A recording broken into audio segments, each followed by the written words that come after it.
আমি এখনো বলি, ব্যক্তিগতভাবে আমি বিশ্বাস করি শেখ হাসিনা নিজে দুর্নীতিপরায়ণ না, কিন্তু আমি বিলিভ করি। কেন বিলিভ করেনটা সেটা পরে বলতেছি। কিন্তু তিনি শেখ হাসিনা ব্যক্তিগত এটা কেন বিলিভ করেন আপনি? বলতেছি, আমি আগে বলতে দেন আমাকে। বলুন আপনি। কিন্তু উনি দুর্নীতিবাজদের প্রশ্রয় দিচ্ছেন, আশ্রয় প্রশ্রয় এটা দিচ্ছেন, এবং জেনে শুনেই দিচ্ছেন। সমাজ জানে, দেশ জানে যেটা দুর্নীতিবাজ, তাদেরকে কেন উনি আশ্রয় প্রশ্রয় দেবে? কেন? সেটা আমারও প্রশ্ন। মানে কি সুবিধা ছিল তার? সেটা আমারও প্রশ্ন ছিল। ওনাকে ব্যক্তিগত সুবিধা ছিল? ব্যক্তিগত না হইলেও তার দলীয় সুবিধা ছিল নিশ্চয়ই। টানেল দিবে কেন? তো আর একটা হলো যে নির্বাচনে জয়লাভ করলে পরে আওয়ামী লীগ জয়লাভ করে, আর পরাজিত হইলে পরে আমাদের সবাইকে নিয়ে পরাজিত, জনগণকে নিয়ে। আসলে এটা একটা নিষ্ঠুর সত্য। কারণ একজন স্বাধীনতাকামী হিসাবে আপনি তো এক্সপেক্ট করবেন অবশ্যই আওয়ামী লীগের কাছে। মুক্তিযুদ্ধের তার নেতৃত্ব দিছে, দ্যাটস ওয়াই। বঙ্গবন্ধুর দল, দ্যাটস ওয়াই। এবং সবচেয়ে পুরানো দল, দ্যাটস ওয়াই। কিন্তু আপনি তো অন্য কারো কাছে এক্সপেক্ট করবেন না। তারপর সেই দলের কাছ থেকে এই বিহেভটা আসবে কেন? তো অগণতান্ত্রিক বিহেভটা আসবে কেন? 16 বছরে আমি যত ক্রিটিসাইজ করছি আওয়ামী লীগ গভর্নমেন্টের, তত ক্রিটিসাইজ আমার মনে হয় কোনো অপোজিশনও করে নাই। কি বিষয়ে ক্রিটিসাইজ? সব বিষয়ে, আইসিটি, ডিএসএ, সিএসএ, সবগুলোর বেলা। তাহলে এই যে হত্যাকাণ্ড, সে বিষয়ে কি ক্রিটিসাইজ? সে বিষয়ে বলি না। দেখেন না আপনি? বলেন। আমি বলবো কেন? আপনি দেখেন না? বলেন যে না দেখেন নাই। দেখেছি। তাইলে মানে এটা জনগণ দেখছে। কি ছিল সেটা? কোনটা? হত্যাকাণ্ড ছিল, গণহত্যা। কি হত্যা করেছে? গণহত্যা। কি হত্যা করেছে? হত্যা করছে গভর্নমেন্ট, দিদেন গভর্নমেন্ট। গভর্নমেন্ট কে লিড কে ছিল? গভর্নমেন্টের লিড কে ছিল আপনি জানেন না? আপনি একটা সিনিয়র সিটিজেন। আপনিও তো সিটিজেন, সিনিয়র না হয়ে আমি citizen. But you are being a senior citizen. আপনি কেন বলবেন না? বলতে ভয় পান? আমি ভয় পাই না। তাহলে এখন তো ক্ষমতায় নাই, নাম বলেন আপনি। আপনি যদি বলেন আমি বলবো। আমি যদি বলি কেন? আপনি কনসাস থেকে বলেন যে হ্যাঁ আমি বলছি। শেখ হাসিনা? হ্যাঁ ছিল। বলেন আপনি। হ্যাঁ বললাম তো আমি যে ছিল। কে? শেখ হাসিনা। শেখ হাসিনা ছিল প্রাইম মিনিস্টার, আর শাহাবুদ্দিন চুপ্পু ছিল রাষ্ট্রপতি। ছিল না, এখনো আছে। কি করেছে তারা? পদ্মা ব্রিজও করছে, আবার পরে শেষ সময় গুলি করে মারছে। Is it right, sir? আমি কি অস্বীকার করছি যে গুলি করে মারে নাই? কে মারেছে গুলি করে? অন্তত আপনি মারেন নাই। স্যার কে কার হুকুমে মেরেছে স্যার? হোম মিনিস্টার হুকুমে। উপরে গেছিল প্রধানমন্ত্রী। প্রধানমন্ত্রী কে ছিল? শেখ হাসিনা। স্যার বলেন একটু স্যার। কি বলবো? আপনি তো জিজ্ঞেস করতেছেন, আমি বলতেছি। জিজ্ঞেস করেন। করছেন, ভয় পান কেন? আমার তো বন্দুক নাই, রাষ্ট্রীয় ক্ষমতাও নেই। সেক্ষেত্রে আওয়ামী লীগের পতনটাকে আপনি কিভাবে দেখছেন? আওয়ামী লীগ তো বঙ্গবন্ধুর সময়ের আওয়ামী লীগ তো এখন আওয়ামী লীগ এক না। বঙ্গবন্ধু নিজেই প্রকাশ্যে বলছেন যে আমি পেয়েছি চোরের দল, চাটার দল, এবং উনি সরকারি অফিসারদের বলছেন যে তোমার বেতন, আমার বেতন, এটা কিভাবে চলে, কার পয়সায় চলে? ওই রিক্সাওয়ালা, কুলি, মজুর, মুটে, এই শ্রমিক শ্রেণীর পয়সায়। সেই ধারণা কিন্তু এখনকার আওয়ামী লীগ বহন করে নেয়, যে কারণে এই পতনটা। তাহলে আওয়ামী লীগ অত্যন্ত পপুলার, শিকড় তার অনেক গভীরে। সেই কবে হয়েছে আওয়ামী লীগ? তো 54 নির্বাচন জয়লাভ করছে, 62 আন্দোলন, 66 6 দফা, 69 আন্দোলন, 70 নির্বাচন, 71-এর মুক্তিযুদ্ধ, তারপরে এই বাংলাদেশ, তো সেই আওয়ামী লীগের তো এত তাড়াতাড়ি এত কষ্টকর অবস্থায় পতন হওয়ার কথা না। কেন হয়েছে? কারণ লাস্ট ক্যাবিনেটটা আপনি দেখেন, সেটা বা 14 সালেই যে নির্বাচন, সেই নির্বাচন তো সবাই পার্টিসিপেট করছে। ওইটা দিনের ভোট রাতে যদি কাস্ট না করত, তাইলে পরে কি আসতো যেত? আওয়ামী লীগকে তো 100 ভোটের নিচে নামাইতে পারতো না, তাহলে তারা অপোজিশন থাকতো, এমন কোনো লস ছিল না। কিন্তু এইটুকু মেনে নেওয়ার মতো তার মানসিকতা ছিল না। আর পরবর্তী নির্বাচন নিয়ে তো আমি কথা বললাম না, এটা তো হচ্ছে অনেকটা ওই দলীয় কনফারেন্সের মতো। আমার দল থেকেই দাঁড়াবে, হয় কিছু লোকের নমিনেশন দিলাম আর কিছু স্বতন্ত্র। ডামি আর আমির নির্বাচন, ডামি আর আমি না, সবই আমাদের সময় আমি এখানে ডামি নাই।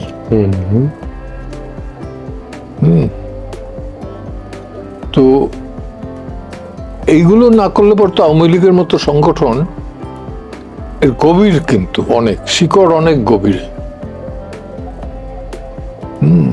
তো তার পতনটা হবে কেন? এই কারণে হয়েছে। এবং অত্যন্ত মুখ চেনা দুর্নীতিবাজদের উনি প্রশ্রয় দিচ্ছেন।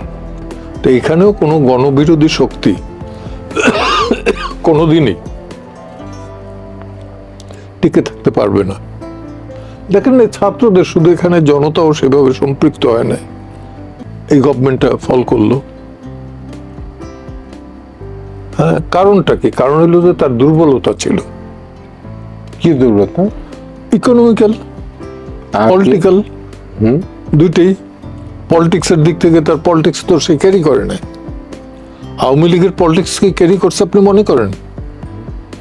আপনি কি সেটা মনে করেন যে সে তার পলিটিক্স ক্যারি করছে? Not at all. নিজের ইলেকশন করছে। কেন? ডায়ালগ করে আনলে পরে কি ক্ষতিটা ছিল? ছাত্রদের ডিবির হারুনের দিয়ে ধরাইয়া স্টেটমেন্ট না দেওয়ায় তিনি ডায়ালগ করলে পরে কি অসুবিধা ছিল? ছাত্রলীগ দিয়ে বলাই তো। হারুন কি সব কন্ট্রোল করতো? কে কন্ট্রোল করতো এটা তো আমি কিভাবে বলবো?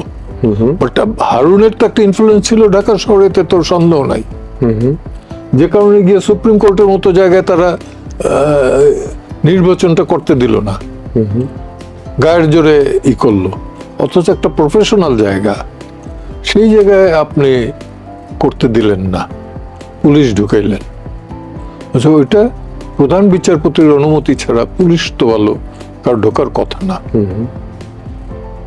কেউ প্রোটেস্ট করে নাই, কিন্তু আমি প্রোটেস্ট করছি তখন। নো, এটা আমি লজ্জিত, আমি দুঃখিত। এই ধরনের ঘটনা আমার পেশাগত জীবনে আমি দেখি নাই। কি কারণে সেটা? জিতবে, বারে জিতবে, জিততে হবে। কে জিতবে? এই প্যানেল, আওয়ামী লীগের প্যানেল। আচ্ছা। এবং পরবর্তীতে এখন আবার বিএনপি জোর করে দখল করে নিছে। আওয়ামী লীগ প্যানেল কারা ছিল সেটা? প্রথমবার ছিল প্রেসিডেন্ট কে? তারপর না, প্রেসিডেন্ট ছিল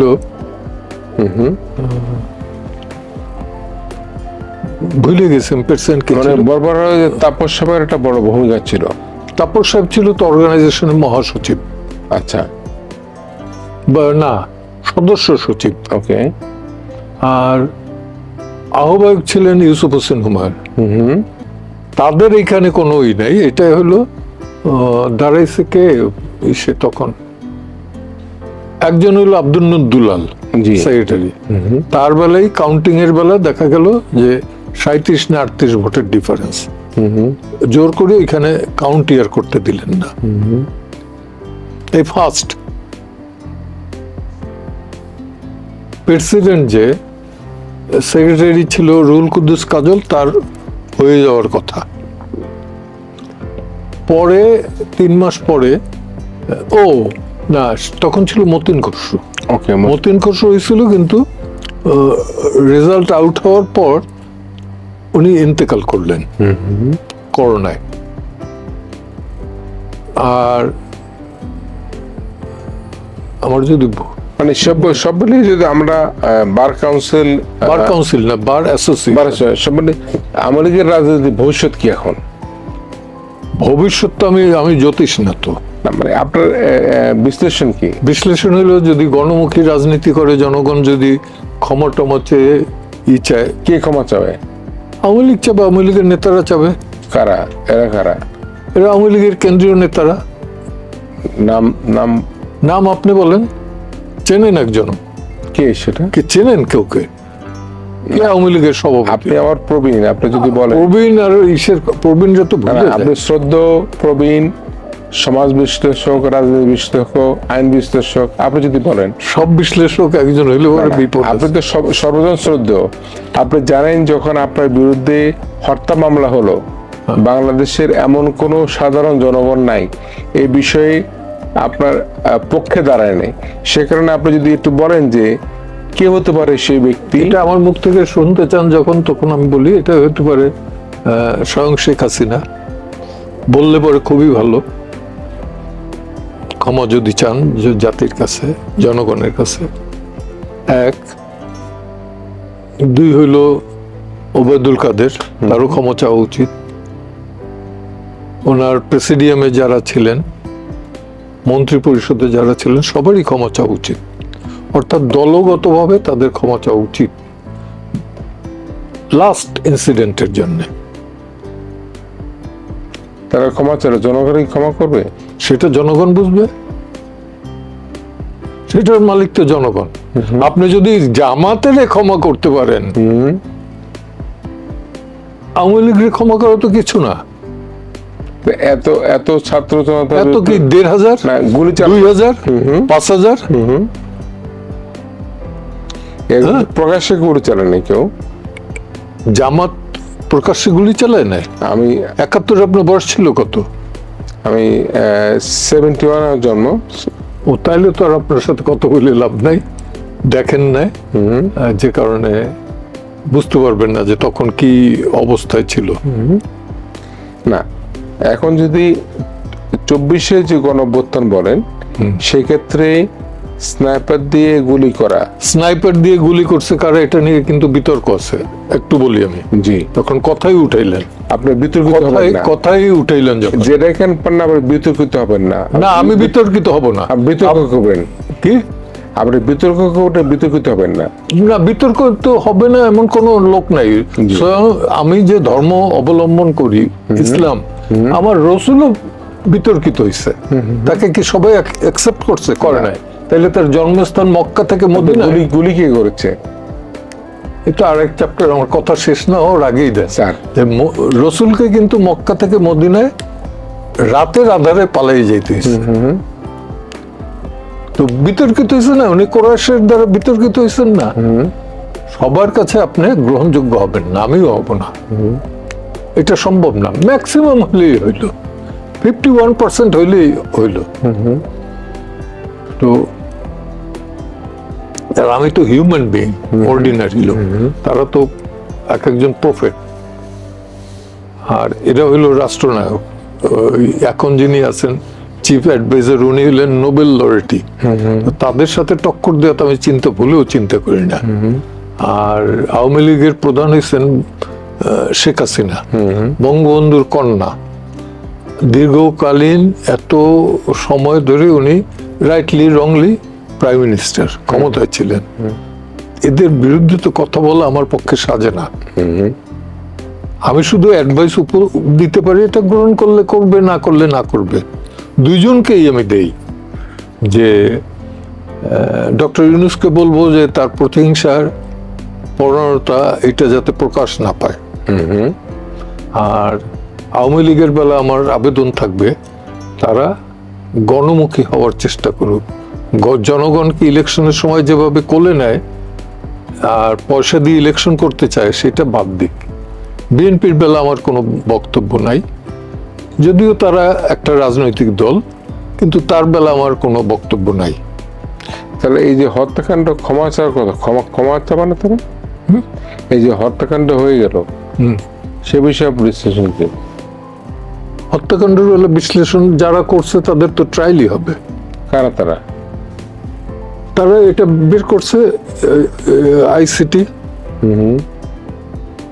আপনি দেখতে চান তো কালকে পাঠিয়ে দেবো দুই একটাই বইলে, আমি তাজুলকে বইলে যে পাঠিয়ে দেবো একটু এটিএন বাংলায়, যে চিফ প্রসিকিউটর বললে পরে সে দিবে, বা বলেন আপনি ইনভাইট করেন সে আসবে।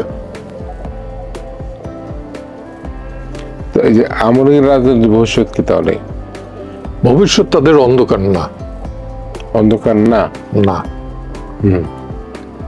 এই কারণে না যে এখানে রাজনীতির একটা অভাব আছে, সত্যিকার অর্থে ভীষণ অভাব। গণমানুষের কাছে গ্রহণযোগ্য বাঙালি এমন একটা বিষয়, আপনি রিকশালার সাথে একটু পিঠে হাত দিয়ে যদি কথা বলেন সে সন্তুষ্ট হয়। 20 টাকার জায়গায় 10-30 টাকা দিলে পরে যত না সন্তুষ্ট হবে, পিঠে হাত দিয়ে কথা বললে পরে তার থেকে 10 গুণ বেশি হয়।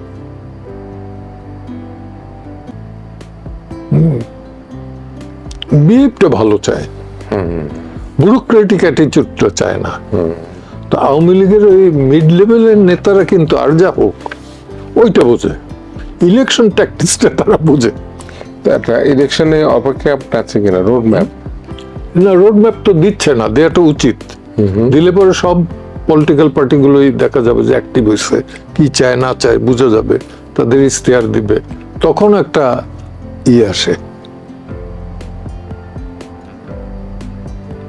তো এটা দেওয়া উচিত, এবং না দিলে পরে প্রলং করলে পরে কিন্তু আস্তে আস্তে দেখা যাবে, যেমন এখন অলরেডি কালকেই দেখলাম যে না কালকে না পরশু নুরুল হক নুরুর নেতৃত্বে ওই ইসে গেছে, আবার মিট হয়ে গেছে, আবার দুইজন সমন্বয়ক তারা বলছে যে ওইখানে বসে কি খায় কি করে, এই যে দ্বিধা দ্বন্দ্ব নিজেদের ভেতরে, এটা আরো প্রকাশ পেতে পারে।